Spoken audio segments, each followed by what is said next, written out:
Good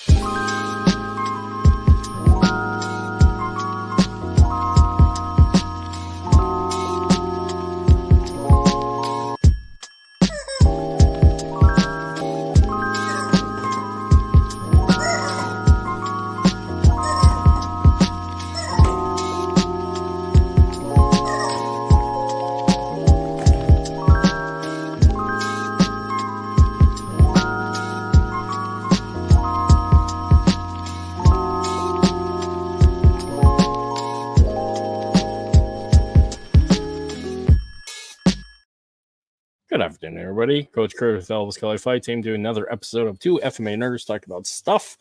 It's been a minute because I've been traveling and I'll be traveling again. So here we are. I have a couple of bits of quick business to talk about here on the show. For one, part of the reason why I'm traveling is I'm headed down to Water and Steel here at the end of the month with Dr. Kelly Warden and everybody. So I'll be down there for that. Definitely, there's still time to sign up. It's a great camp. So there's that. And there's a couple other things. Let's see what we got here. That's not it. So let's do this. Let's share this. So more of a painful thing. So if you don't know, Maestro Alvin Albano is a good friend to the community. He's been a friend of mine for quite a while, and he's dealing with some serious health issues. So there is a GoFundMe for him. I would highly recommend at least reaching out to him. If you can't donate, that's okay, but there's that. There's also another option to help spread help share the love and help him through this process. You can also buy a t-shirt that is, the donations apparently are going straight to him, and also it's a dope looking t-shirt, so more of a reason to do that. So send some love to, if you have a chance, send some love to Maestro Alvin and wish him best recovery and all that. He's been, like I said, he's been a big supporter of the show, and we're trying to help him as best as we can. So yeah, let's move right into this. I have, like I said, I have Chief Francis Serrano here from FMASchool, and he's the owner of WakWak Company, which is a Filipino Martial Arts training tool company, which is great because we all need better training tools to smack each other with. So I'm going to let him tell his story, and we'll get right into this. So, Chief Francis, how are you, man? I'm doing well. Thank you for having me. Yes, sir. So let's start with a short story. Who are you? Where you come from? And sure. I mean, I say short, but yeah, let's tell your story. I'm gonna finish sharing this out. So basically, my planet was a explode, and my parents put me on a shuttle and sent me to Manila. Not Smallville. That's wrong. They depict that wrong. No. So basically, you know, I was born in the Philippines, moved to America when I was 9, and been here ever since. Started my, you know, I wanted to learn martial arts ever since I saw that movie Karate Kid, or for those who don't, original Cobra Kai. And you know, just for me, I just fell in love with it. I spoke to my dad. I said, Papa, I want to learn martial arts. I really want to learn martial arts. But my father was a pacifist. He did not believe in any violence whatsoever. Now, my father wasn't a martial artist, so he didn't know that being a martial artist was something that's a very peaceful thing. He didn't understand that, but what he understood was that he did not believe in violence, and he didn't want his son to add any more violence into the world. And part of the reason for that, the main reason for that, is during World War II, when the Japanese occupied the Philippines, they actually burned my grandfather alive in front of him when he was 11 years old. Oh man, so you can only imagine, it's very terrifying, but you can only imagine the kind of psychological trauma that generational trauma.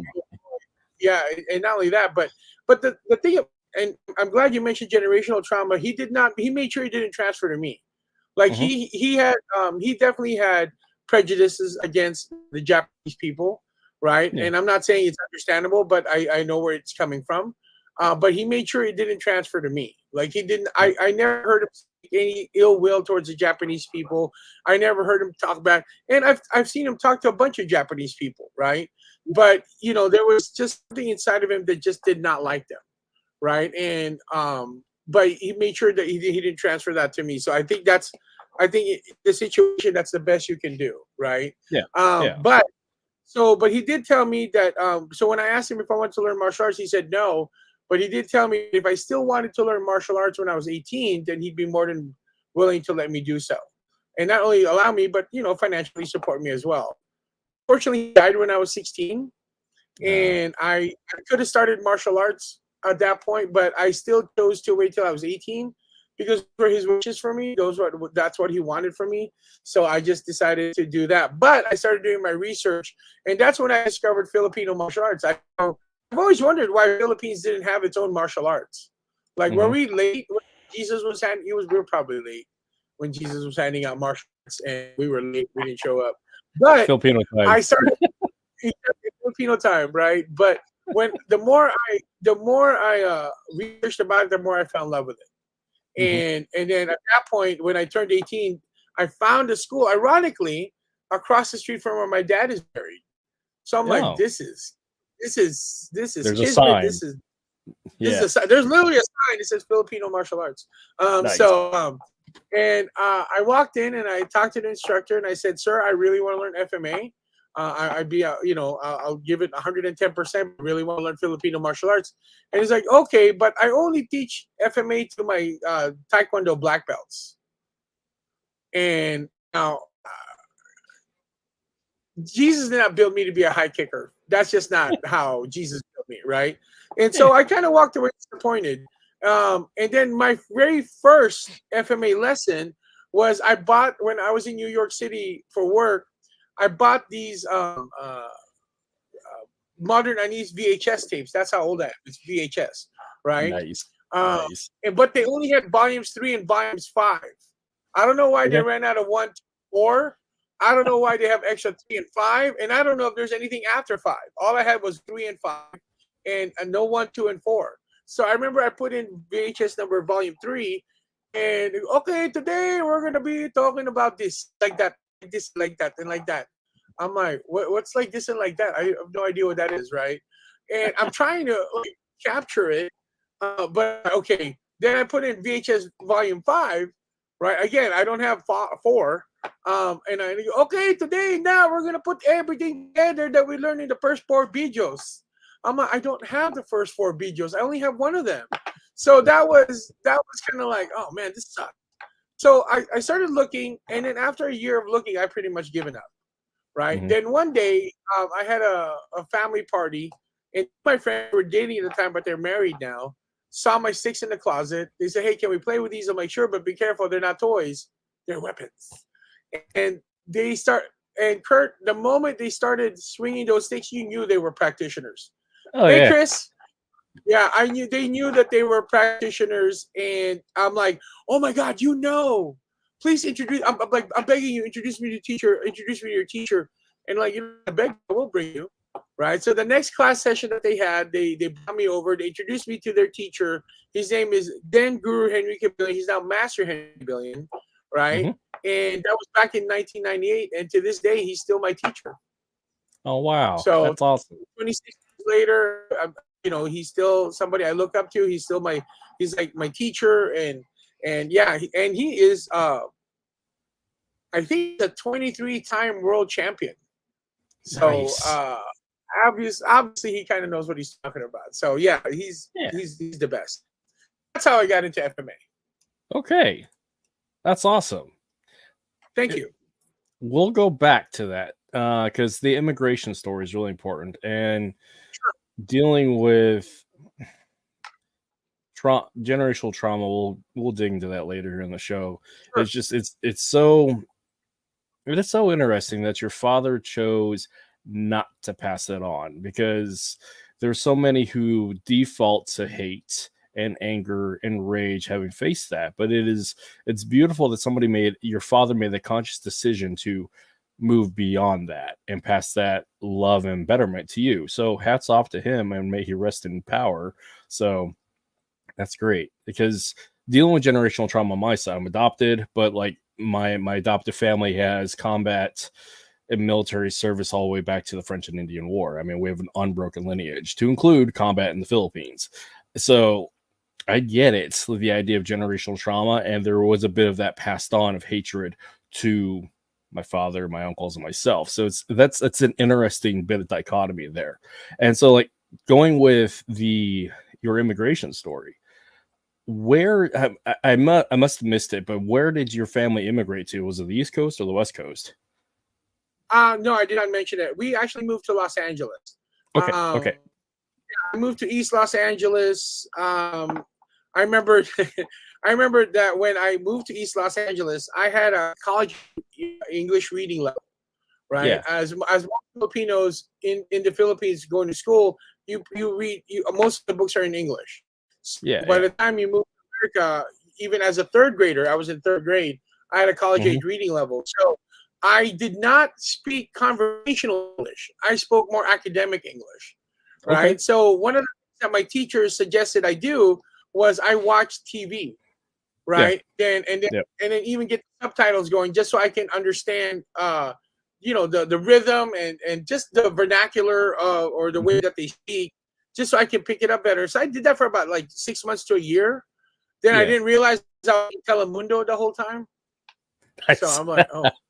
There you go. You speak a bit of Spanish. Yeah, That's awesome. but it worked out because I grew up in East LA, so it was still good. It was still good. It was still good. So That's fair. I spent most of my childhood bouncing between Oceanside, California, and Lancaster. So yeah, okay, I get it. no, yeah, Well, but it was great. So yeah.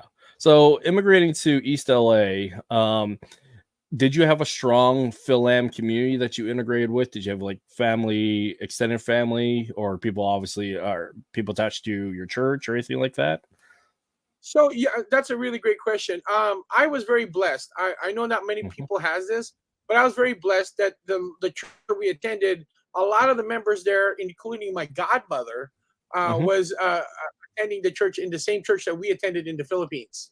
Okay. So when we got there, my mom pointed out, see that lady? I'm like, yeah, what about her? So that's your godmother. I'm like, oh, okay, right. Okay. So yeah, no. So so I grew up with a bunch of people that I've known practically my whole life, and I had a very strong Filipino community, but it was Mhm. it was still kind of in a bubble, Yeah. right? Like this is Yeah. like no one group of people should be the definition of one community of Agreed. one cultural background, but it was what Yeah. I had, and I'm very grateful for them, and I still love them, and I still talk to many of them to this day.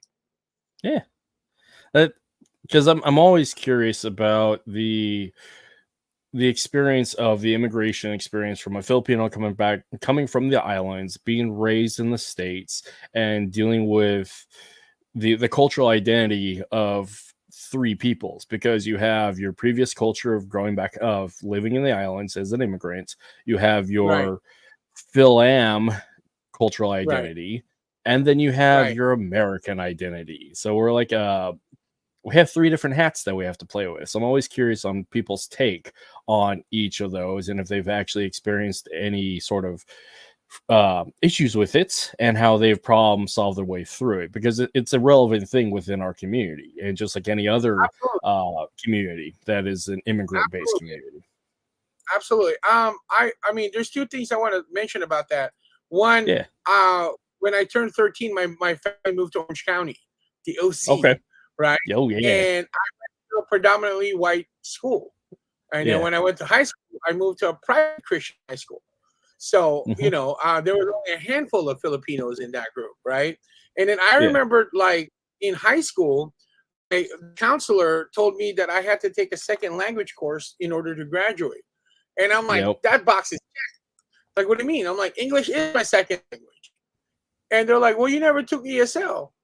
Doesn't mean that I still don't know a second language, right? Yeah. So, so my mother made sure that I spoke Tagalog at home. I'm not allowed to speak English at home.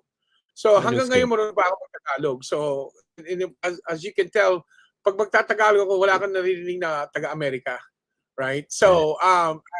For those who didn't understand, I up to this day still speak Tagalog, and to this day, when people hear me speak, they can barely hear a hint of my American accent, right?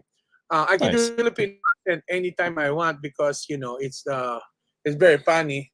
No, I'm just kidding. But so so that was one of the things that was very, to this day, my mom, like, see, I told you.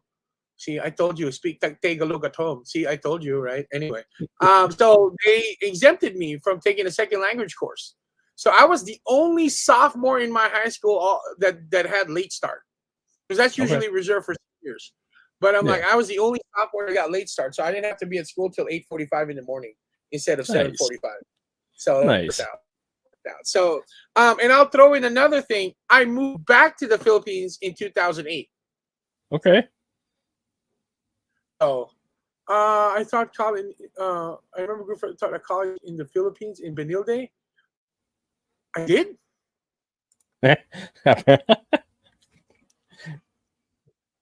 Was that? I mean, I taught I taught in Manila for sure, but not in a college. So. Oh well. But anyway, yeah. Oh well. But you're saying you moved back to the Philippines, and we're living there. Okay. I went back to the Philippines to go back to school to get my bachelor's.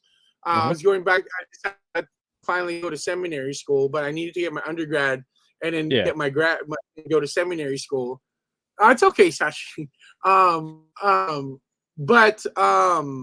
Yeah. So there was another like eye opener moving from the United States back to the Philippines. How if you go back to the Philippines on vacation, you are the town hero, but you move back to the Philippines, you're the town pariah.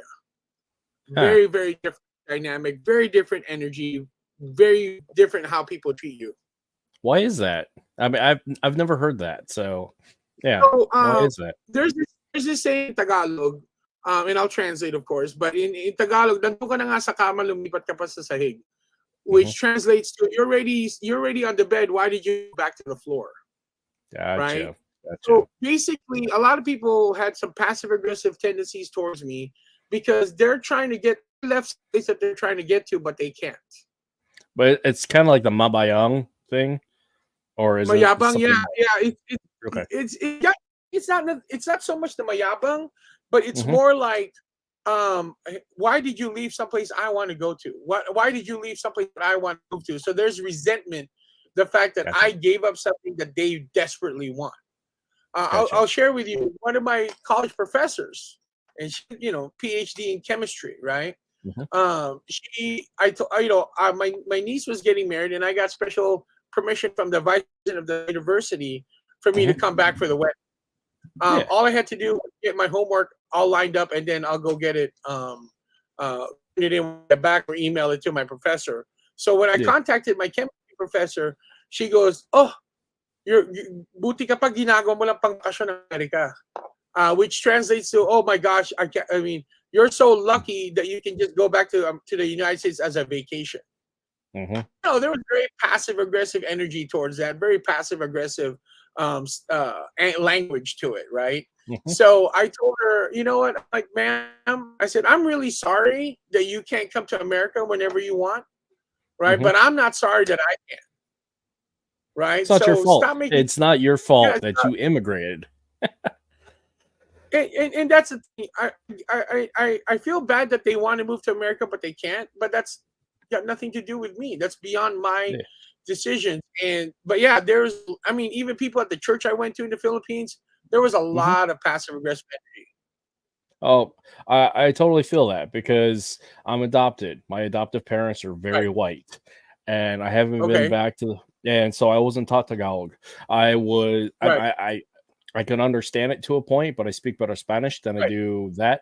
And also, I grew up around Samoans, so whenever I slip into accent, it's a Samoan Hawaiian pidgin. So, but the majority of the time, I code switch, and this is the tone and accent you hear all the time. This is the one that everybody hears. It was really bad when I was in the Army because I had a Southern twang for a long time that took fucking forever to get rid of. But that's a whole other story. But point being is, I totally feel that the passive aggressive and sometimes overtly aggressive, because as soon as they hear the accent and ask, do you speak, and say no, it's like, well, it's not my fault. Now it's up to me to learn, which I'm in the process of learning. FMA helps with that. But the fact is, like, I haven't been back to the Philippines since we left in '89. I'm planning to go back in 2025, but it's like I was a baby when I mean I was 5 years old when we left. It's not my fault that I haven't had the opportunity, that I've not been raised in the Philippines, raised in a Filipino home. So like I get you. Well, I mean, so even if you were raised in a Filipino home, a lot of people don't understand that when our the zero generational Filipinos moved to America, there was ridicule because they have an accent.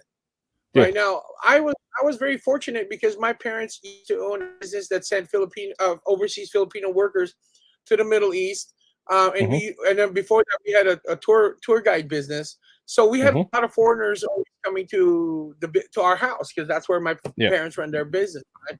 So I practice my English quite often, right? So I did not have the accent, and my parents did not have the accent. In fact, when I imitate them, I add the accent just so that because some people can believe that my parents were Filipino, right? They actually don't have. So I was very fortunate that. But when other Filipinos they move to America, they're getting ridiculed because they assume that they're idiots because they have accents. I'm like, do you realize that these people speak 2 languages, and you're calling them an idiot? Or multiple at that. So, languages. So that's why they didn't want. So they they make their kids speak to them in English so that they can practice. And as a result of that, their kids don't learn how to speak Tagalog because they don't want kids to go through that. They don't want to. They don't want their kids to experience that same ridicule and that same racism, overt racism, just because they spoke another language. They had another accent that spoke another language, right? So quite honestly, that's a lot to do with how first zero generational Filipinos did not want their kids to undergo the same treatment that they received when they first moved here. So now, keep in mind that in many other cultures, there's the Chinese, the Japanese, Vietnamese, right? There's Chinatown, there's Little Tokyo, there's Little Saigon. There is just recently that we have an area that's just Manila or Philippines. Right? There is official Little Manila, right? There is no little Cebu. There's no little Philippines, right? There's none of that because we here speaking English, so we're able to integrate to the culture a lot quicker because of our capability of speaking English. This is not by any means the other cultures. What I'm just saying is, we did not need to. We integrated more into American society a lot quicker, but it does not mean we did not receive racism. It does not mean we did not receive ridicule. And that's a lot of why most first generational Filipinos don't speak Filipino or Tagalog or whatever dialect that they came from because their parents don't want to get ridiculed. And this is a consistent immigration story that I hear with a lot of the Phil-Am community. And as an aside, I'm in my master's program, and it's a history program leading into like an ethnic studies PhD. And the thing that I'm constantly what I'm building up is some of the research, anecdotal, and also just primary sources about this issue about post-colonial identity, because there's a lot of younger and indigenous peoples or previously colonized peoples that have a lot of anger toward the colonizers, and for a lot of it, it's rightfully so. But there's a point that you can be young and angry, sure, but you got to grow out of it and do something positive with it. We'll call it post-traumatic growth, for example. You have to take that and do something by acknowledging what occurred, but also reintegrating it in such a manner that you create new culture that is positive, but it doesn't forget where it came from or the reasons why they have had to create that culture. But there's that mentorship as to dealing with that generational trauma, that the confused identity and beauty, and building something beautiful thereafter. And again, I'm trying to collect stories as to people's process of how they've gone through it, because there's a younger generation that needs this mentorship. I know I did as a young Filipino. I agree with you, but I also I'm a true believer in language. I'm a true believer that words have power. I went to secondary school, so words have power. So when we're calling people who came to the Philippines as colonizers, when really they're invaders, right? They're just those words alone changes like the look of it, right? They're, you know, Magellan was not a seafaring traveler; he was a pirate. He was there to steal stuff, right? So I just want to be. I mean, those. I mean, I'm not saying let's still be mad at the Spaniards. No, they're not the people that's in Spain right now are not the people that attacked us, right? The people in Japan are not the people that attacked us. I get all that, but to make sure that it doesn't happen again, we must not never forget what they did, right? So one of my favorite stories about that was, you know, the Battle of Mactan Island was April 27, 1521, right? And then the 500-year anniversary, we just celebrated it in 2021, right? So in 2021, Jollibee opened their very first Jollibee in Spain. And then the opening was April 27, 2021. And I'm like, that's how we're going to get the Spaniards back. And people are like, oh, we're going to give them diabetes, right? They're going to give them diabetes, and then they're going to need dialysis. That's how we get them back, right? Through our food. Our sugar food, right? They're going to get diabetes. But I mean, you know, and that's the thing, is like we have to understand that, and this is what makes me kind of impressed by the Japanese people. I don't know if you guys know this, but every time that the Japanese prime minister goes to the Philippines, he goes to the monument and apologizes to the Filipino people every single time for what they did during World War II. Now, if my dad was still around, would he be happy with that? Probably not, because they still burned his dad alive in front of him, right? But you know, but what do we do with that? You know, so bottom line here is, I think that if we are to move on as a people, we have to understand where we come from, but we can't hang on to it as if it was still visceral in our bodies. So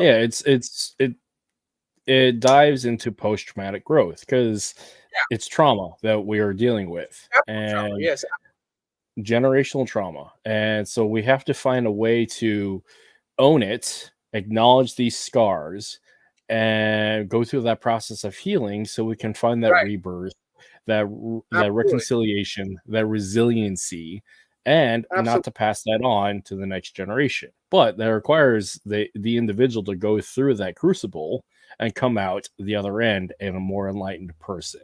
So, and not everybody makes it, and that's sad. Well, I mean, and we also have to acknowledge that there's two groups of people that needs to, you know, acknowledge things. Not just the person that experienced the trauma, but the group of people that caused that trauma.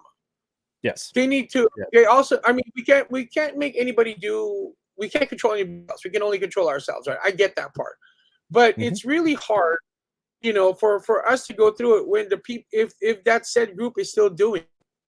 Yes, I'm not saying that they are for the Filipinos. I'm just saying if that trauma is still ongoing, if that trauma is still happening, right? Because I'm also a firm believer of taking responsibility. So if you know you're doing something wrong and you choose to continue doing it, you're an ass, right? But if you know what you did was wrong and then you take responsibility for it, that's when the healing can begin.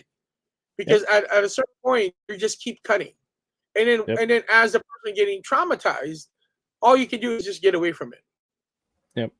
All you can do is just get away from it. So there is two things. Reactionary. If we're talking about, you know, moving forward as a community, both communities, right?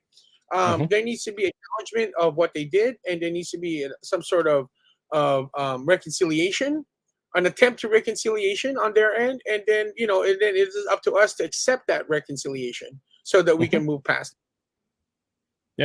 It's interesting. This is the same methodology of dealing with healing from, say, like recovery. I've been in recovery since 2016. And a big part of that is dealing with the acknowledgement of myself and those who have harmed, and trying to reconcile my own faults and my mistakes, and just straight up the problems that I caused, and acknowledging that message may not be received or accepted, but I still got to do my part. And that takes the power away from the trauma from me. It allows me to like move on beyond that. The other person may never get there, and that's okay. I have to accept that. But that is the same when we're dealing with post-colonized, post-invaded peoples and the people who were the invaders. It's the same thing. Right. They have to acknowledge, accept, and try to reconcile, and also accept the fact it may never happen and just move on from there. Because if you hold on to it, it destroys you internally. Absolutely. And then exudes out externally. So yeah, absolutely. I get it. Absolutely. Oh, cool. Well, this has been a bird trail. Let's shift a little bit. Let's talk about FMA for a little bit, because I mean, this is great, and this is an FMA show. So you mentioned there's been so many Filipinos that I've talked to include myself, that one did not realize we had our own indigenous martial tradition, and we came by third party by another system. And it go figure, given the age of us, a lot of us got introduced to FMA by way of like a system, say like Shotokan Karate or Taekwondo or Kempo. And that is such an interesting, consistent story. And so with that, with your first style or lineage of FMA, what was that lineage? And then what have you done with it moving forward? I know we've talked about it a little bit in the beginning, but let's revisit that if we can. Sure. So I never practiced another martial arts before FMA. So I was one of the few people that went straight to FMA, right? I went to that school and asked if I can learn FMA, but he said I have to learn Taekwondo first. I didn't sign up for that school. I went and found another school. And so my introduction to martial arts was always Filipino martial arts. So I'm very, very blessed by that. I know not everybody has that story, but I do. So thankfully for that, right? But the thing about it is that there was and there's still very, very, very, very rare to find an FMA practitioner that just teaches FMA. Yeah. You know, they usually come, so they'll go to a martial arts studio and they'll offer, Taekwondo, and then they'll offer FMA on the side. And a lot of that, and I'm not saying everybody, but a lot of that, because most of those instructors are seminar FMA practitioners. They'll go to a seminar, they'll learn like a double stick Sinawali, and like, I can teach this. It's great. But why is it? So the real question is, why is it that a lot of other martial arts system wants to integrate FMA in theirs? That's the real question. That's the real question. And in my opinion, is because they discovered that FMA is a complete system. Right? It's a complete system. It's a practical system. It's an effective system, right? And they're like, hey, from a business perspective, let me add that to my thing. Right? But and I get it. Not everybody's is ready to commit the next 10, 20 years of their life learning another martial arts system. Right? They're learning another martial arts. So what they can do is integrate it to the other martial arts. Then unfortunately, as Filipino martial arts instructors, we have this kind of like kawawa mentality, which means like, feel sorry for me, right? So we'll go to a studio or we'll go somewhere and say, please, can you allow me to teach FMA into your school? Right? Like we're begging in a sense, right? Well, I'm a firm believer, and there's a really strong movement about this, and I've discussed this with a bunch of people, that if we're going to go to a martial arts system, like existing martial arts studio, right, and we want to offer FMA, we got to act like, man, we have something to offer. We have something to offer. So it's more like, hey, man, you got to prove to me that I should teach FMA in your school. Yeah. Right? I want to make your school a little bit better. I'm here to put your school on the map in the FMA world, right? Yeah. And now I'm not saying go out there and like, hey, prove to me why I should teach you. I'm not saying that, but we have to have that energy. That we've got a big stick and we really know how to use it. Kind of mentality, right? Instead of like, come on, guys, please, come on, please, let me. No, you have to come in there. We're like, no, FMA is a shit. You know that this is the bomb. And I want to work with you, but I'm not going to take pennies on the dollar. Yeah. Right. Go ahead. You have to put worth into you, so they'll see value in what you do. Gotcha. Well, nobody's gonna put value in what you do until you put value in what you do. Yeah, I get that. Bottom line. So that's to me is the biggest like hurdle that we need to overcome as a Filipino martial arts industry. But this industry is poised. It is poised to really dominate the industry. Let me give you an example. I mean, I'm sure you do this, but because my corporate background is marketing, right? Yeah. So look at it from a demographic standpoint, right? What type of people loves FMA? Law enforcement people, military personnel, survivalists, right? So usually these are men who are between 35 to 45. Some are college educated, married, and have children. Right? You know who else is in that same demographics? Firearms industry. That's the exact same demographics. We're in the tactical community. We're in the tactical community. Yes. No, I mean that's my point. We're not just the tactical community. You know, if we're talking about married men, right? That means that there's also an opening for us to female, female demographic businesses, right? So I'm not married. I'm still happy. No, I'm just kidding. I'm not married, but from what I understand from a lot of my married friends, right? They want to do FMA tournaments. They gotta make sure they get their wife's permission, right? Guys, don't lie. You know you need your wife's permission. You know you do, right? I've been married for almost 20 years. I get you. Yeah, that's why they all call them grandmasters, right? So wouldn't it be easier when you go home to your wife, to your spouse, to your partner, and you have a pasalubong, a gift that is for women only, right? Tell me that's not a market that we're not tapped into, right? And so that means we can tap into the survivalist mentality, camping gear. You know, it's just the market is wide open. The market is wide open.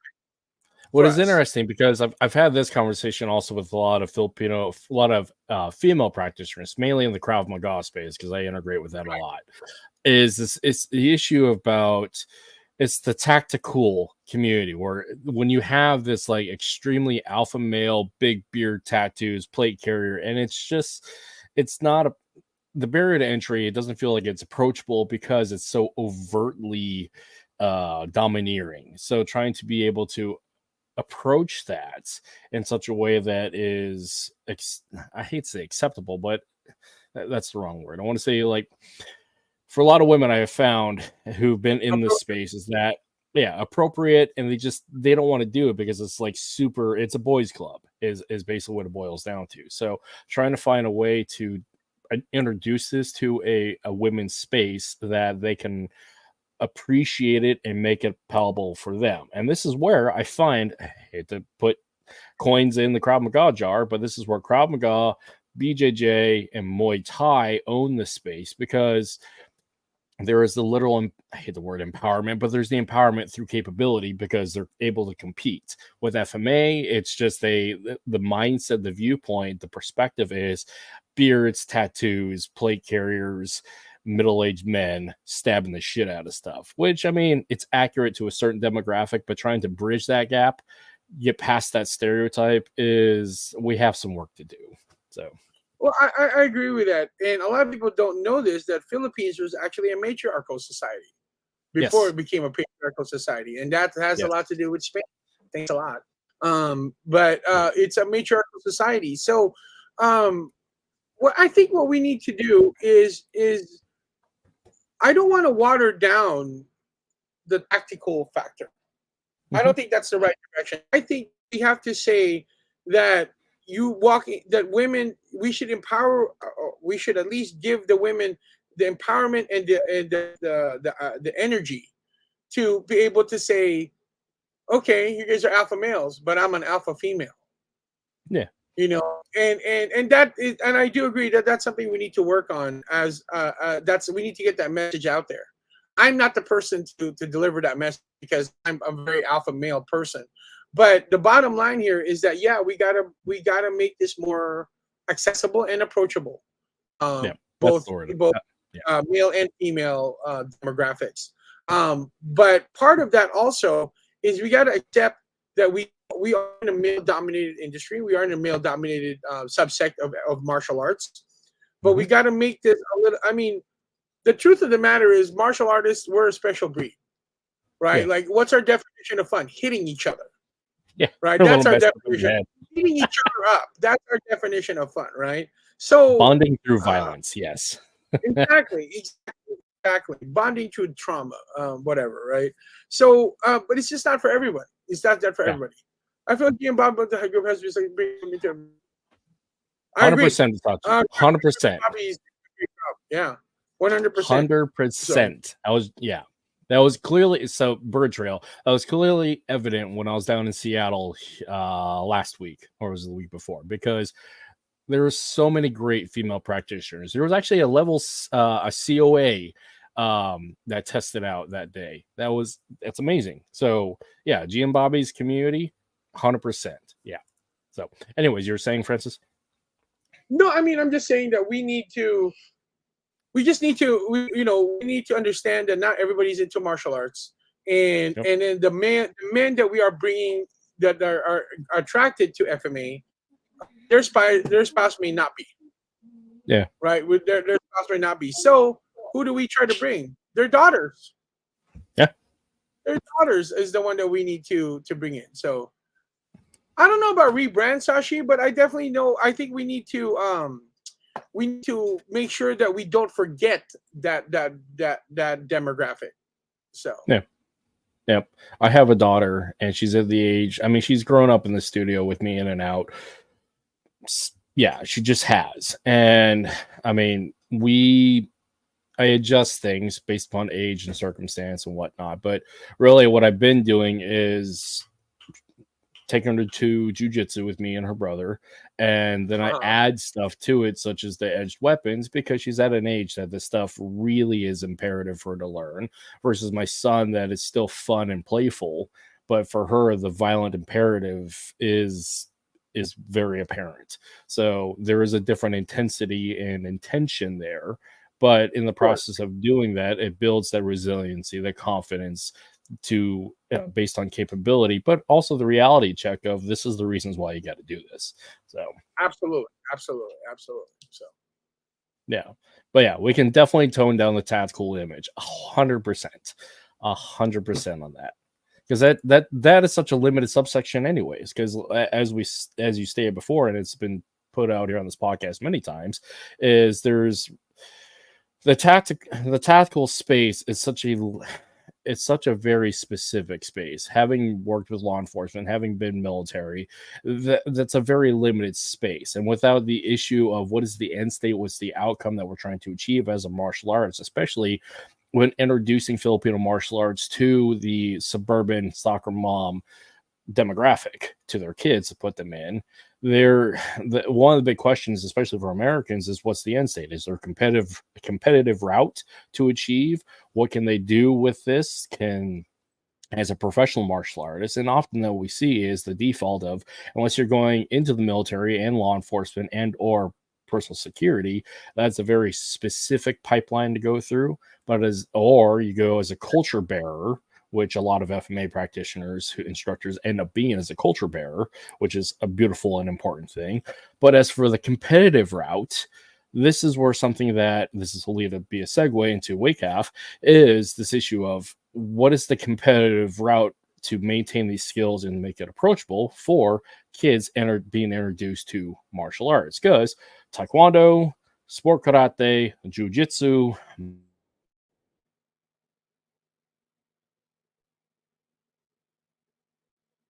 we're broken up a little bit. Everybody can hear me. Kurt, you there, buddy? Okay. What I was saying is the end state for combat sports is competition. So with FMA, for that demographic leading into WEKAF, what are your thoughts of creating a competitive outlet? Well, I mean, WEKAF and has been around since 1989. right? Yeah. And I think before it was Narafil. So the competitive, yeah, no, Kurt froze for a second because he's in Alaska. He's frozen. So part of it is we needed something that was something that we could test our skills and still be able to go to work on Monday, right? Yeah. That was the biggest hurdle that we needed to face.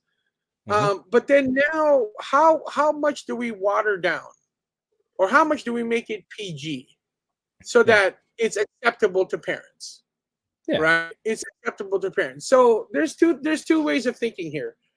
We can think there's these group of people that says, I don't want my kid to get participation trophy. Yeah. Great. But then sign them up for full-on fight, stick fighting. Oh, but that's too violent. You want them to have a participation trophy, because at the end of the day, I mean, at the end of the day, the world, what you your kid to learn martial arts, any martial arts, right? Doesn't have to be FMA, any martial arts, so that they can defend themselves against somebody who's trying to be violent against them. And you have to have practiced that violence in a skilled and skill so development space. So, absolutely. So that's one path. And then there's the other path that, okay, let's make it pleasing to the eyes. Let's make it pleasing to the parents. So and this is what, WEKAF, is doing a really great job of that. We're saying, why can't we have both? Yeah. Right. So right now, the most parent-friendly style of competition is padded sticks. It's padded sticks 100%. Competitions, point sparring, right? Fighting, it's easy to judge, it's easy to score, right? Those are the things that we're kind of looking to do, right? And so if we want our parents, if parents want their kids to be in that competitive field, right, then this is kind of like the gateway to it, right? Now, if your kid goes, hey, I want to do the other stuff, well, then that's a conversation you can have with your kid, and that's no longer demographic, that's individual decision making, right? Yeah, because I don't know if there's a youth route for Dog Brothers, not yet, at least. Well, I mean, nothing to disparage the Dog Brothers, but is Dog Brothers, what was their purpose of putting the dog during those dog events, right? Was it to grow the art as far as sports is concerned, or to test their skills? It's higher level of consciousness to higher contact. So testing their skills under, there's that. So they never designed it to be in a parent-friendly competitive setting. No. You see what I'm saying? And that's fine. Yeah. If that's what they want, they're more than welcome to have their style of competition any way they want. They don't have any. I mean, from what I understand, there's winners or losers. There's no medals. That's fine. But parents want to hang something against the wall. Parents want to look at my son. My baby became a world champion. He's a world champion now, right? And then you have to. I mean, Kurt, you're a dad. You also have to, as a parent, you have to start thinking your kid's future, right? So I tell my students who are kids here, and I tell their parents, I'm like, wouldn't it be great to put in their college application that they're a world champion? Yeah. Like how many people can say that? How many people can get their college application, and then the person who's reading it is going to read, oh, this is a world champion, he's a world champion, she's a world champion, she's a world champion. No, everybody can say that. So what would be, that would be something that's very, very helpful for you when your kid's starting to apply to colleges, right? So, but bottom line here is we need a competition style where it is parent friendly, and yet still have some sort of remnants of survivability in a conflict, as well as something that you show off to your neighbors and friends that, oh, my baby, he a world champion, that to that level. He a world champion. That's what we need to do. And I think WEKAF and even GSBA has a really great job in trying to put that out there. Trying to put out there that there's this rep for you to be able to do this, and then for us, crazier FMA guys, right? We can go into full padded armor, armored fighting, bear stick. Now, ironically, getting hit with a padded stick hurts more than getting hit with a bare stick. 100%. Right? Absolutely. Yeah. So, but I mean, but the competition, it's not really it's designed more to test yourself, right? To see, do you have what it takes? Do you have what it takes to fight in the mix? So that's what I think competition needs to do. In fact, I was trying to put this campaign together because I was asked by GSBA USA to put together how do we get more kids to do FMA. And fortunately, we weren't able to do it, but this was my idea where I told him, I'm like, if you want kids to come to FMA, we have to target the parents because the parents are the parents are the one that pays for it, right? Yes. So what I told him, like, I want to do this video of this kid, let's say he's 6, 7, 8, 9 years old, doesn't really matter, but still a kid, right? Definitely before they're teenagers. And this kid waits for his or her dad to come home every single day. Dad comes home from a 10-hour, 12-hour work shift, exhausted, hungry, smelly, right? But doesn't matter how tired he is, he goes out there and practices with his kid. Yeah. For 1 hour, 2 hours, because this was, and then, so they practice every single day, no matter how tired the dad is, they practice. And then on the day of the tournament, the kid, the dad goes, I'm really proud of you, kid. Just give your best. And the kid fights, and the kid does pretty well, but he loses. Right? And the dad goes up to the kid, I'm still just as proud of you. Yeah. Right?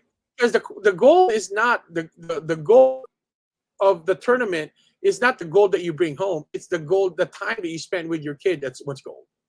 100%. Right. That's what we need to start building. As far as we want kids to do this, like what you're doing with your children. It's the time. I don't have kids, but I have my nephews and nieces. They have kids, so I'm a Lolo, right? I'm a grandfather, and I had a grandson, and I love him to death with all my heart.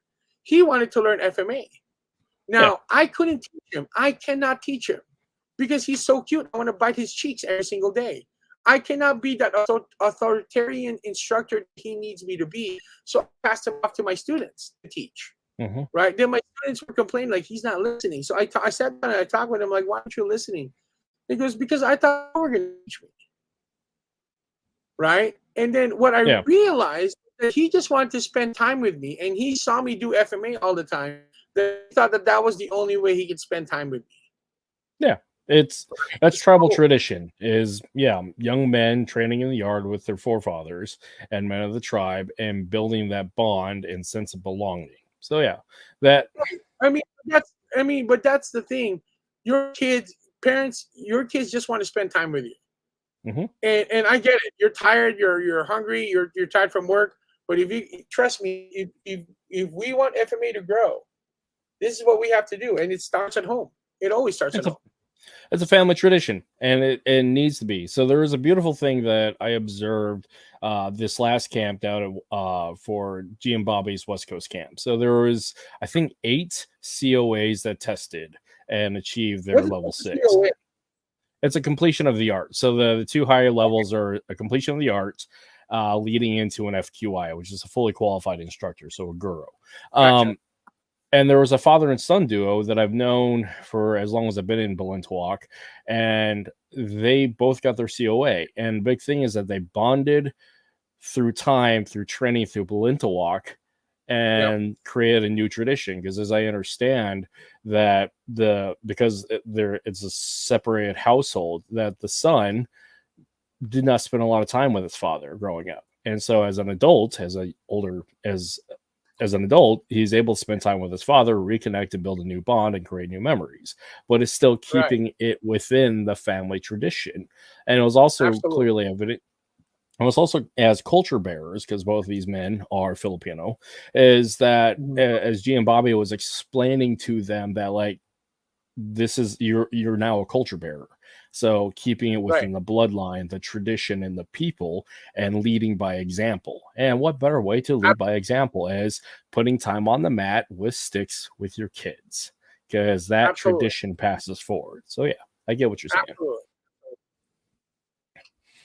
So trying to get FMA into the competitive space because we are competing against boxing, Muay Thai, and Jiu-Jitsu.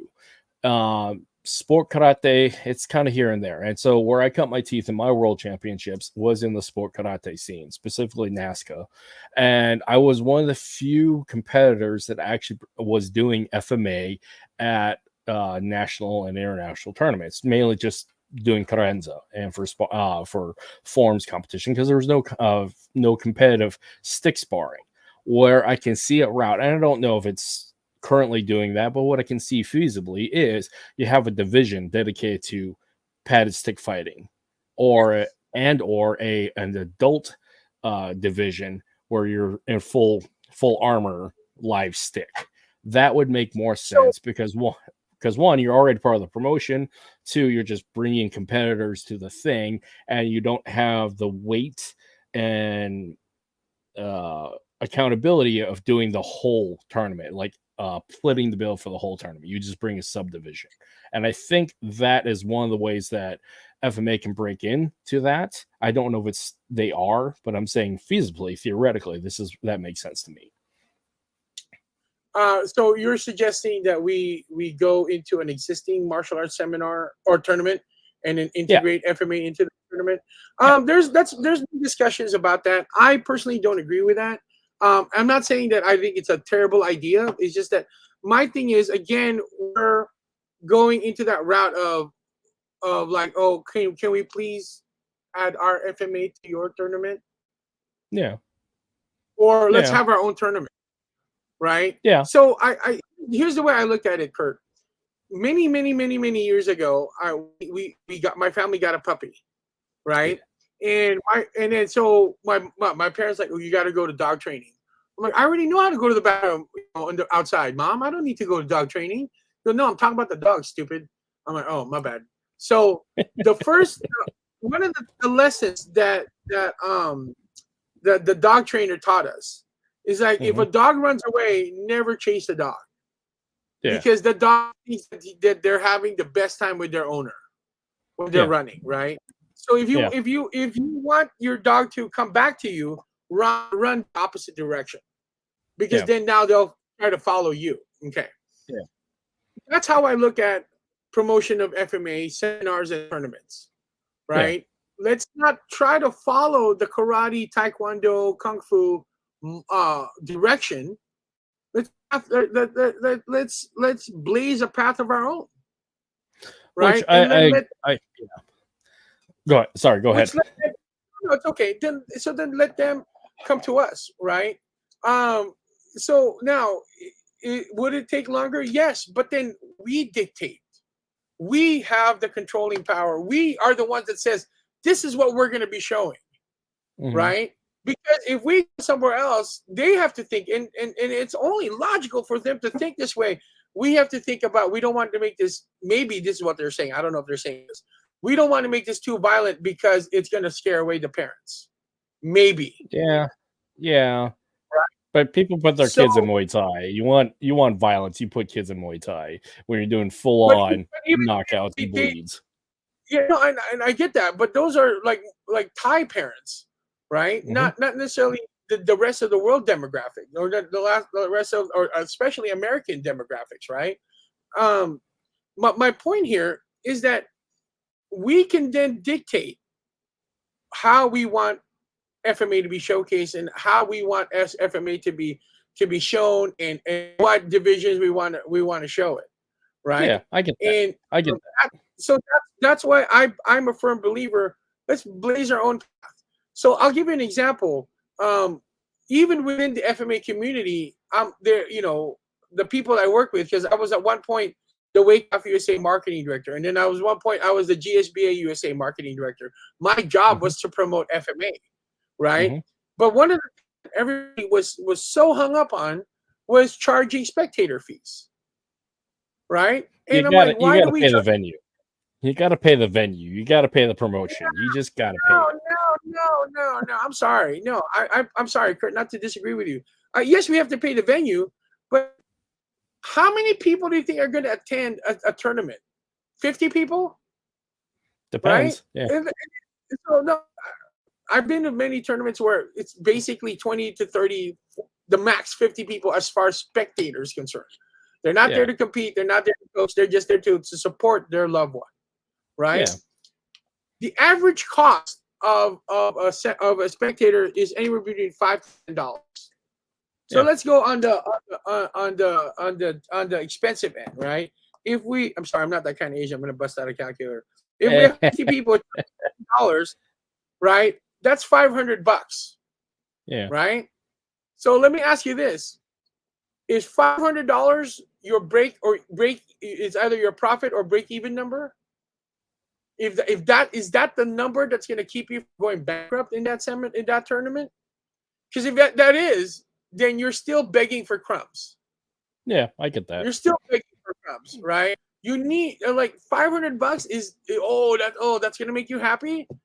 So it takes months of planning to put this tournament together, and all you're going to walk away with is $500.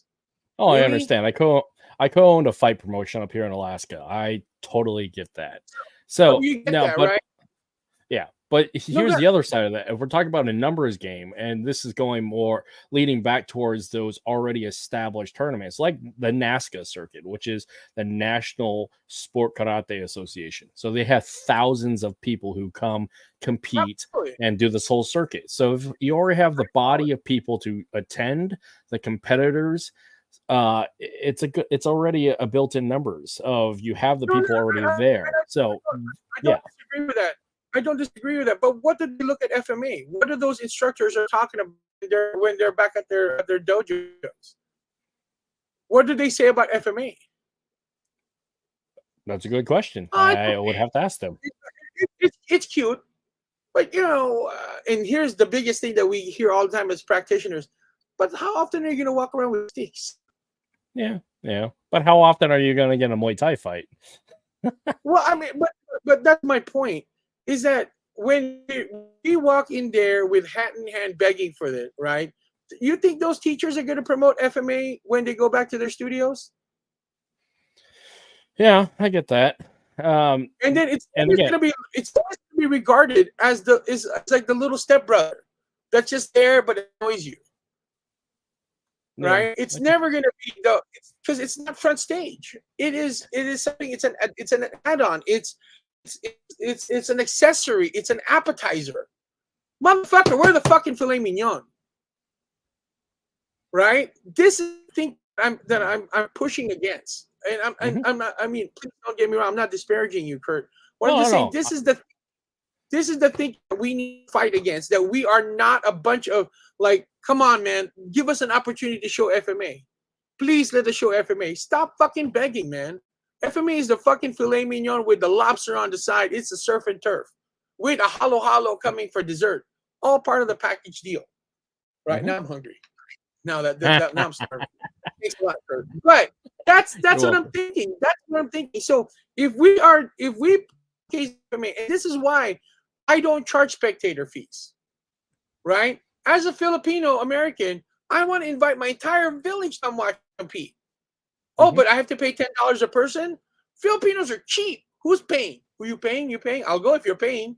So, let me just share this. I have 5 nephews and nieces, their spouses. That's 10 people right there. Yeah. Right? I have 13 grandkids. That's 23 people right there. There's my mom and my sister. That's 25. Right? So just to get them, just that people that I just mentioned, it's going to cost me $250 for them to get there. Well, I did that math that quick. It's going to cost me $250 for just my family to show up, right? And that's just my immediate family. My mom is one of 12 children. I have like 50 cousins, like 30 grandkids, nephews and nieces, and 13 grandkids, right? I mean, we're a family forest. Right? When God told my grandparents to multiply the exponent, there's a lot of us. You think I'm going to invite every single one of my members? No, because it's going to cost me $10 a person to come in. Right? It's too expensive. So by having free for everybody, I'm going to invite the entire freaking village to show up. Yeah. Right? And I will counter with this, because having been a fighter and worked with fighters and own a fight promotion, is the fact is there's an expectation for the fighter to sell tickets, to get butts in the seat, to help the promotion, and also to get a cut of the ticket sales. So that there is that impetus. But there's also the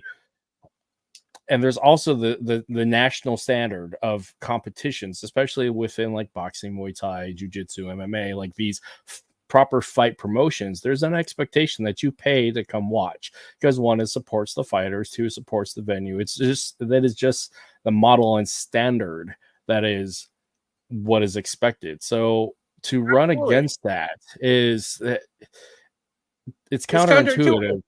Yeah, yeah. So, but then here's my mindset. Okay, so you're a dad, right? Yep. Your kids are gonna get hungry 5 minutes after you get to the tournament, right? Yeah. This is where we make our money. We sell food at the venue. Yeah. Just like a movie theater, they don't make money at the ticket sales. They make money on the concession sales. Yeah. That's why popcorn is so is to make, right? It's really cheap, so their profit margin is ginormous, right? So we want people to come in. We sell concessions. We sell raffle tickets. That means we will make more money off the person than if we were to charge them an entrance fee. Yeah, I can see that, but I can see that to a point. Yeah.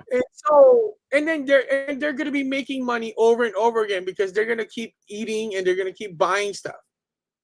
Yeah. Right. So part of the things that's also that seems like counterintuitive is that people charge one price for one division, another for a second division. Right. So, but what's the tendency? Fighters will only sign up for divisions that they are comfortable with. Yeah. Right? Because why would they pay for a division that they know they're going to lose? Yeah. Just plain logic, right? Well, I charge one price, unlimited division. You want to sign up for one division, or you want to sign up for all 5? You can. There's no extra charge. So then the mindset of the fighter goes, well, I might as well. I've always wanted to try that, and now since I already prepaid for it, why not? Let me try it. Right? And that ends up happening. The fighter stays there the whole day. The family stays there the whole day. Yeah. Right? Yeah. So that's where and then they're going to want food. They're going to want to see the sponsors. They're going to want to see all these people. That's part of the strategy that I have, right? To really promote FMA, right? Is to make a viable business, in a sense where we're going to get more and more people wanting to do this, getting more and more eyes to see this, right? And this is where go ahead. I didn't mean to cut you off. Now, if we're talking about 1,000 spectators, then we could talk about charging people the entrance fee. Because now, 50, that's not enough to break even. So right? Because now we're talking. So what this sounds like is the difference between a competitive event versus a cultural event. Because where I'm seeing this exemplified in the Filipino community space is it's a culture bearing event, or there is competition. Say again? It's still a competitive event. It's not a cultural event, right? But I'm saying the competitive event is the thing that draws everybody to it. But there's all the other cultural features to exemplify Fil-Am culture, where you have the food, you have the venue, you have the dances, you have the market of paraphernalia and merchandise. But the center is obviously the competition, but all the extraneous stuff is the cultural enrichment. And just looking at this from a distance, and this is what it seems like, is it's a competitive cultural event rather than a purely competitive combat sport event. I could be wrong, but this is just the way I'm seeing it. No, because I've never participated in the culture based events. I've never done that. I've always done combat sports. So that's not been my experience. So I'll tell you this much. It's easier for me to get companies to sponsor my events that are not Filipino American based. Yeah. Like they're not trying to attach themselves to the culture, right? Yeah. They're trying, but they are attracted to the demographics. Yeah. To be quite honest with you, I would say about only 20 to 30% of the companies that I ever get to sponsor is Filipino culturally based. Yeah. Right. So, but the majority of the sponsors that I get have nothing to do with the Filipino American demographics per se, but they focus on the demographics that we're talking about. Like at one point, I had Russian Blades as my sponsor for one of my tournaments. It's Russian Blades. They're a knife company. Well, it's a bunch of FMA guys. Hell yeah, they're going to make money at an FMA event, right? So it's actually not. So I'll be quite honest. I love being Filipino. I love my Filipino people, but Filipinos don't put any value in FMA. Yeah, they don't. They don't. They don't think it's worth it. I mean, I literally had this one company. I'm not going to say their name, but I literally had this one company that makes Filipino barongs, right? And he literally told me, I just don't think it's worth it to sponsor your event. Right? So this is my experience as a Phil M. And I know a lot of Filipino Americans might get upset with me about this. I'm sorry, but this is just my experience, right? But I think a lot of people are going to agree with me on this one. Filipinos tend to be its own self-destructive mode. You know, exactly. So we don't, you know, instead of like propping each other up, we have a tendency to tear each other down. So, you know, I can spout all day long how good the demographics are. I mean, I even offered this to one Filipino-based company, you know, that I even told them that you can get the booth for free. All I want is a percentage of your sales, and they still said no. Right? And their kid practices is one of my students. Yeah. Their kid is one of my students, right? So because it's just for some reason, Filipinos just don't see value in FMA. Yeah. Nothing I can do. I mean, I'm trying to re-educate people, but there's only so much I can do. Right? So why leading into that, why do Filipinos not see value in our own indigenous martial art? Why is that? Because, and I'm speculating here because I have no raw data to back this up. But from what we still have a colonized, invaded mentality. Right. Keep in mind that the Philippines, as an independent nation, is not even 100 years old yet. Nope. So as an independent nation, we're fairly young, right? And that's why I ask often, what is FMA and what is it to be Filipino? But yeah, absolutely. So the question becomes, like, what were we taught? So for the longest time, we were taught that everything that is from the Philippines sucks, and everything outside of the Philippines is better. Right? That's what we were taught. That's what we were led to believe. I remember growing up in the Philippines. I would be really happy if somebody buys me a Coke with a barcode on it, because that's how you know it came from outside of the Philippines, right? But the exact same Coke is the exact same Coca-Cola, right? So part of it is we were led to believe that anything outside of the Philippines is better. So but then now you go to a lot of these cultural events, you know, just showcase stuff after stuff after stuff. They'll have somebody do the tinikling dance, the pandango, right? The candilas, right? And, Francis, go do some FMA twirling of the sticks. Right? I'll do it just because, you know, it's better than nothing, right? But that seems the problem when it comes down to talking to them about sponsoring an event or coming to an event, making it as easy. Like I had one company that was super excited and then never returned my calls. Yeah. Right. So then what does that force me to do? It forces me to go outside of the Filipino culture to get the sponsorship. Yeah. So it's their loss. It's absolutely their loss. Right. And that's fine. That's perfectly fine. I mean, there are many companies that are very pro FMA and very pro culture. Like one of them is Bayani Art. Bayani Art is the bomb. I mean, they just have the best awesome stuff, right? So them and Nostalgic, yeah, no, it's just they're just phenomenal, right? So But there's a lot of companies that has no value, that sees no value within the FMA industry. And yet So they're like the whole post-colonial decolonize your mind is their primary like shtick. Motivation. So yeah, it's almost I don't get that.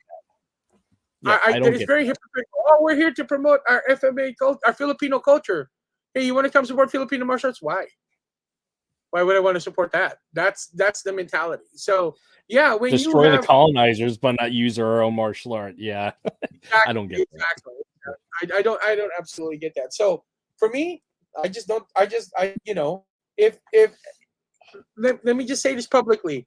Any Filipino American or Filipino based company that wants to work with me, reach out to me. I'll be more than open to discuss things with you, right?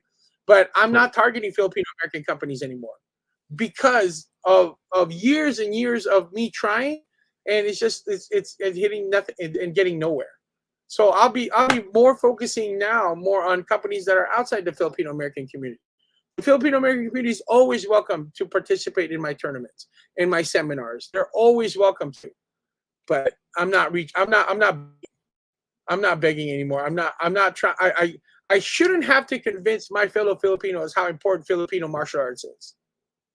I totally agree. I ran and owned a school here in town with a large demographic of Filipinos, and I only had maybe 2 Filipino students. So, and whenever I showed up to the tribal gatherings, it's like, oh, yeah, wasn't good enough. So I understand that hesitation, that frustration. I get that. But speaking of companies, you own a Filipino martial arts training company, correct? Or training equipment company. Yeah. So I own a company called WakWak. I don't know. Mm-hmm. There you go. Right. And this is our newest product, the padded karambits. Right. You can get now if you don't mind typing this out for me, Kurt. You can get this. Hold on. I'm so sorry, guys. I should have been more prepared. That's my fault.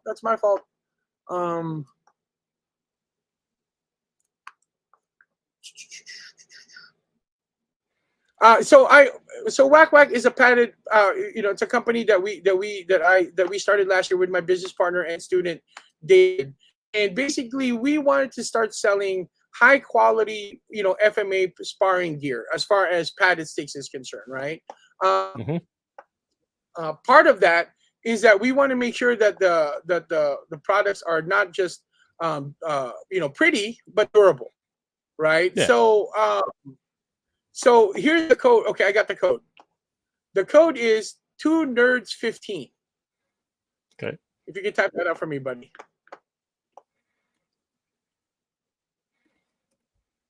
2nerds15. And if you guys order this and it's any order, whether it's the karambit or any of the other products, you get 15% off every one of these products. Okay? So 2nerds15. We want to make a padded stick company that was durable, right? Currently, the main padded stick company, I'm not going to mention their name, they pretty much monopolized the market, right? Yeah. But we were like, you know what? I think we can make something better. We can do something better. So we actually worked with a group in the Philippines, right? Where these are FMA practitioners that bangs sticks like crazy, right? So our goal was to make durable padded sticks. So yeah. in the tournament that we attended a few years ago, within the first 10 minutes of the tournament, they broke 4 sticks already. Yeah. Right. So with those 4 sticks, I mean they're averaging about $30 a stick. Right. Yeah. So for $120, and it was the first 10 minutes of the tournament. Right. Yeah. And it was the kids division. So then what was the tournament director? What were they supposed to do? What they ended up doing was they told the whole team, they stopped the tournament. They pulled everybody aside and said, hey guys, we don't have to hit so hard. I'm like, what? Like this is the only place where we're allowed to hit as hard as we want. Right? This is the only spot where, and now you're telling us not to hit hard because you're so worried about the sticks? That didn't make sense to me. That made absolutely no sense to me, right? So when we held our first tournament last year with WakWak padded sticks as the main padded stick company, as the padded sticks, right? We broke only 2 sticks throughout the whole day.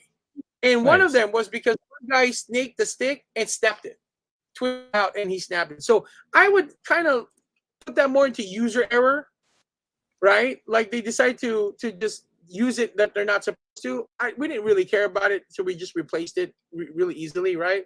And then, you know, so all the tournaments that we've hosted using the WakWak padded sticks, we average about 1 1/4 sticks broken, right? So basically, our sticks the best price out there in the market right now, right? $24.99. That's our running special. And if you add the 2 Nerds 15, it's another 15% off of that, right? So you can buy the other company stick, but then it's like $30, right? And guess what? You have to buy another $30 stick, right? Well, with WakWak, because it's durable, right? It'll last you a long time. So there's a rattan core in the middle. We use roofing grade foam as the foam around it, and we even have a second version where there's a lot more padding than the first version, right? So bottom line is that these guys are designed for you to hit each other. Now, somebody would ask me, it's like, it still hurts, and I'm like, it has to hurt because you're hitting them with a stick. No, it's not just that. I agree. But it's not just that. It has to hurt because until you understand how fire burns, I can tell you fire burns all day long, but until you get burned for the first time, you're not going to respect the flame, 100%. Right? So, so if you don't understand, if you get hit and you're like, damn, that hurts, I better learn defense, right? Defense is equally as important as offense. And so if the padded sticks get to the point where you don't feel anything or you barely feel anything, then it's not a martial arts tool anymore. I might as well just get like a pool noodle, right? With just, you know, just tap each other with that, right? So it needs to have some sort of aspect of pain. It's designed not to give you permanent body damage, but it's supposed to hurt. It needs to hurt in order for you to get to understand defense. And that's why we created the combat padded knife, a padded edge, right? Because all the stuff that's in the market right now are usually something like this, like aluminum based. Right? Then you have you know, you have these foldable trainers here, right? Again, but still hard plastic or hard aluminum based, right? You can still do a lot of the slicing with it, but you can't do any of the impact strikes. No. Right? So with the WakWak Karambit Edge, you can do these padded these slices as well as the impact. And this is what, and I believe we're the only ones that sells padded Karambit knives. So I don't quote me on that. I'm pretty sure we are, but just in case we're not, you know, sorry. So people can do the research. 2 Nerds 15 get 15% off. That's awesome. Oh yeah, thank you. That's great. Thank you. Yeah, thank you for taking that on and actually putting out a product, because like you said, there's a lot of people who just they'll sit there and whine about it and not do anything about it. So you did something about it, which is great. So congratulations on that. While so we're let me ask you this, Kurt. So my company's called WakWak or WakWak, right? Do you know why I call it WakWak? I just assume it's the sound that you make when you smack somebody, whack whack, but I could be wrong. That's part of the reasons why I picked that name. But the reality is, one day when me and my business partner were like, hey, we got to come up with a name. So I was just Googling stuff, and then I swear, like the Lord was speaking to me, and he told me to Google Filipino mythical creatures. Right? One of those Filipino mythical creatures is called a WakWak. And it's a type of mythical creature that eats people, right? But it's called a WakWak because of the noise that the wings make. Wak. Oh, it's like wak. Right? It's like an ashwang almost. Yeah. It's kind of like an ashwang, right? But so it's a WakWak. So why am I sharing? Why did I decide to do this? Because I'm never gonna forget where I came from. Yeah. Right. I'm very proud Filipino, and again, I will work with any Filipino Americans that reaches out to me. But this is why we call it WakWak, because we wanted a company name that non-Filipinos can read and still somewhat understand. But once I explain to them that this is part of the Filipino culture. Yeah. Yeah, because like there are certain words that is consistently used in our Filipino martial arts space that are great terms, like madarigma. For a lot of non-Filipinos and a lot of Filipinos that don't speak Tagalog, that's a hard word. Or katipunan, that's a long word. Right. I mean, right. So yeah, no, that's catchy. WakWak is catchy. Ng katipunan ng bayan, ng anak ng bayan. Right. So exactly. No, I've only referred like. So when I'm teaching my students, I try to explain to them. I use the terminologies that are used within the Filipino martial arts language, right? So, but most of them don't understand it. So I have to find ways to have them be able to understand it. So, do you know that? I'm sure you know this. The training drill called the sombrada, right? It's basically. Sombrada means shadow, and it's every Filipino martial arts system practices it, right? But basically, it's two people. You strike, you block, you counter, right? You strike, you block, you counter. You're shadowing each other, right? Well, for non-Filipinos, they might not know what sombrada means, right? Yeah. It means shadow. It's we're shadowing each other, like shadow boxing, right? But for them, so that they can remember it, I said, just keep in mind that sombrada, it takes two people to do this drill. Right? You need some brother to do this drill with you. Right? So there you go. That's how I connected to my students. So stuff like that. We think you think I'm gonna this way. No, we think differently, right? So and then like so then I tell my students exactly. So I tell my students like there's three predominant ranges in FMA: largo, media, and corto, right? Well, what do you call when there's more than two people doing media? Kurt, call that? More. I don't know. What would you call that? We call that social media, right? And then what about largo? Social distancing. And then what about corto? You just get COVID. You just die. But as I joke about it, guess what? They remember it. Yeah. Right? They remember when I say media. Social media. Chief is being funny. Yeah, but then they remember it. Sombrada. I need some person to do this. Okay, that makes sense. That makes total sense. I always try to make sure that people can understand the Filipino word. So that's why the name WakWak came about, was because I wanted people to be able to understand it, read it, and then still, for those who are in the know, understand that I'm still connected to my culture. That's awesome, because like the problem with we find in, I'll say, some of the exploitive Filipino martial arts adjacent methods is just straight steal and strip, is that they'll strip out all of the indigenous terminology and just say, hey, this is FMA, or this is not FMA, but it's clearly FMA. I won't name systems, but the fact is that's a theme that exists. I was actually, my family lineage is subject to that, because my adoptive grandfather was a Marine Raider, saw campaigns throughout the Pacific, got training at some point from a Filipino, probably when he was in Hawaii doing his jungle training with the Raiders. But when he came back from campaign and was teaching this edged weapons method to my father, uncles, and etc., he stripped out all of the indigenous terminology, if there was any in the first place. So I totally get that. And it was appropriation. It's just straight up was. But find a reconnect by inserting FMA back into it in the indigenous terms. I've reclaimed that, but also like create something new. But we see that a lot when you have where you see people who just exploit and take and not give acknowledgement to where it came from. But it's FMA, because there's a certain look and feel that everybody knows that that's FMA. So absolutely. So I've always been a very proponent that anybody and anyone can train FMA and be a teacher of FMA, as long as you respect culture that bore it, right? So, but that comes from the teacher.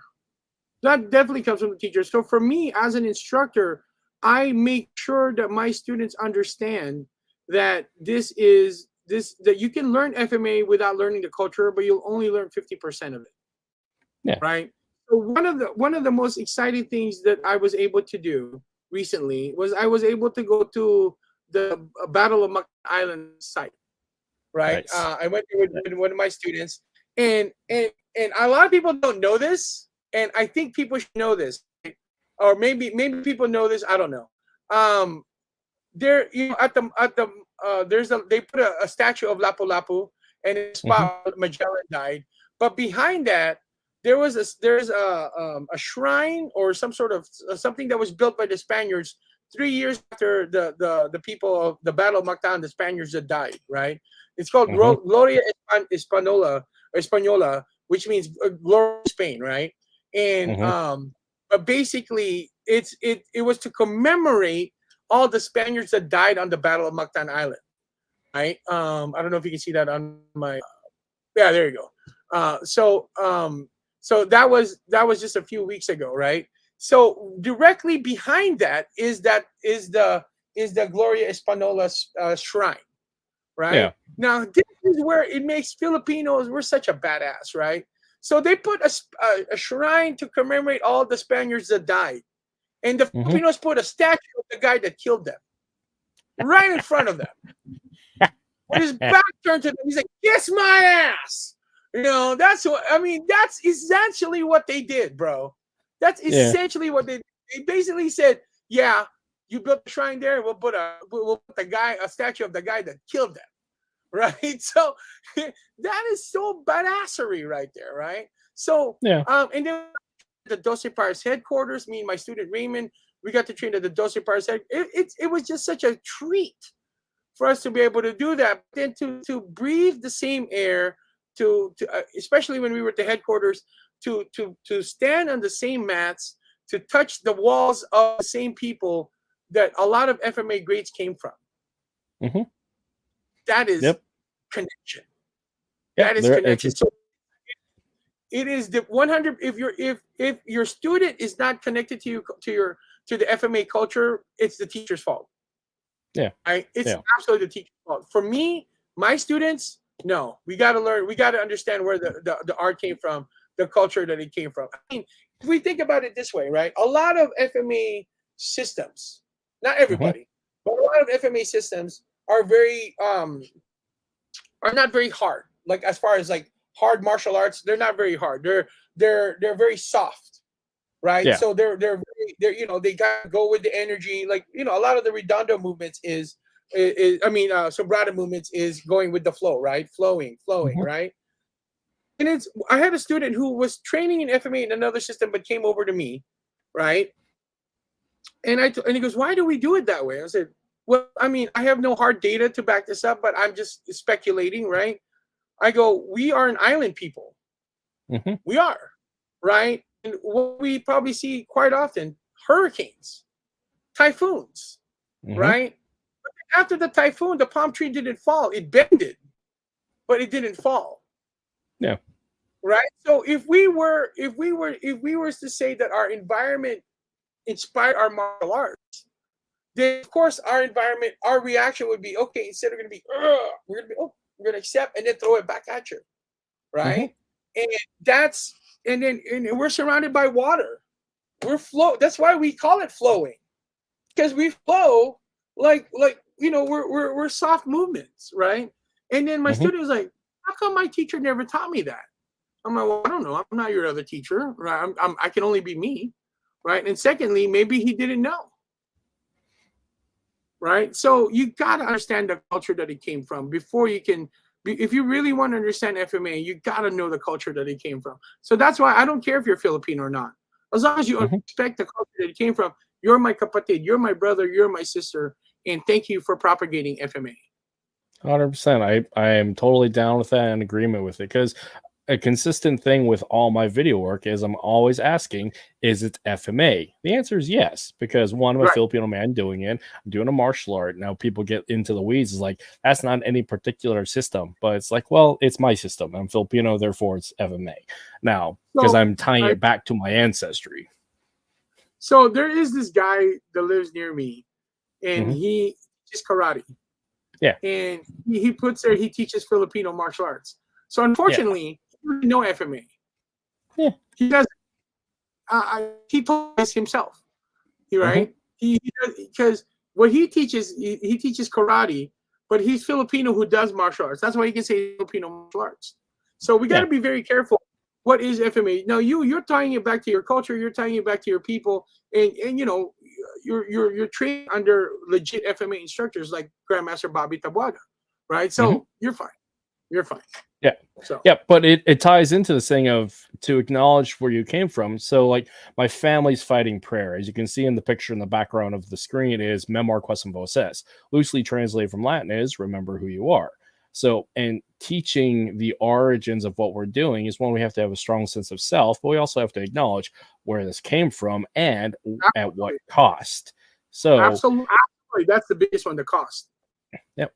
Because a lot of bodies paid for this, a lot of blood paid for the opportunity and the privilege to teach and debate these things. So that's another thing about acknowledgement and getting past, again, the trauma, the post-traumatic growth, and moving forward. And this is where I feel FMA is a beautiful thing of reconciling, healing, and moving forward and creating a beautiful new space and culture for us as we move forward. So, and when we find leaders who do that, I want to celebrate them, and I'm very grateful for it. So, yeah. Me too.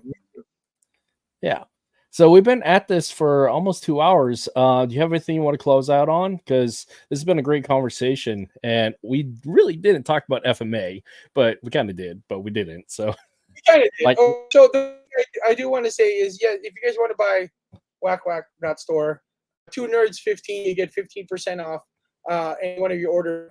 Is that we're also trying to bring the next World Championship back to the United States. The WEKAF World Championship back to the United States. I just came from the Philippines. It was easy. I had a wonderful time. So we're trying to bring it back to the United States. Now, I know that for a lot of people, they don't want to because they had a bad taste in their mouth about WEKAF or any FMA tournaments whatsoever. And I'm not saying we fixed it all. What we are saying is I'm working with a group of people that's trying to bring the WEKAF World Championship back to the United States, and we're making some changes. And I think that once you see them and once we start talking about them, I think that you guys will agree too. All we're asking, just give WEKAF another chance. That's all we're asking for. I'm down for it because I mean I like fighting. So and this is just another avenue of fighting. So I'm all for it. So this is during the team competition. So this right here. This is the team competition. My student, that's Raymond. He's fighting France, right? And I'm like, I thought they were going to do parkour. I guess not. They're doing FMA. So they're great guys. They're great guys. They're awesome. They're brothers and sisters of mine now. So this is actually not my student. The guy who's fighting in red, his name is Ryan. He's a member of student of Grandmaster Erwin Masquida, right? But we lost our third, so we needed a third, and Riley was kind enough to participate in our team fighting. But it was a huge tournament, guys. We were there from 8 a.m. to 9 p.m. every single day, and they had 4 rings running the whole time.